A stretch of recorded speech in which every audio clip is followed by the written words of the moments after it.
जी अस्सलाम वालेकुम जी दोस्तों अगर किसी ने ज़बान का पास किया है तो वो पख्तून ने पश्तो बोलते हैं और बेशक एक चौकीदार है तो दूसरा जरनल है। जदों कि मिलते ने कट्ठे होंदे ने चौकीदार भी अगर जरनल को चला जाता है तो जरनल साहब पश्तो ते आ जाते हैं। वो इंग्लिश पंजाबी उर्दू सारिया जबाना उन्होंने 50 जबाना आउंदियां उन्होंने छड्ड के वो अपनी जबान से आ जाता।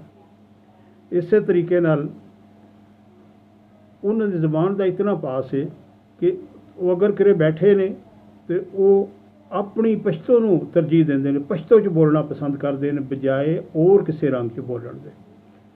तो यही उन्होंने कामयाबी है कि जिस तरह चाइना जैसा मुल्क है अगर वो किसी जगह भी जाता है, हालांकि इंग्लिश तो उन्होंने भी आती है तो वो आखिर तरक्की की है ना, उन्होंने जबाना होर भी आउंदियां ने, लेकिन वो किसी जगह भी जाते हैं वो अपना ट्रांसलेटर नाल लैके जाते हैं और ट्रांसलेटर जिहड़ा वो अपनी उस दी बेसिक जी चाइनी है उहदे चों बोलदा है और उहदा तर्जमा करके वो अगे दिंदा है।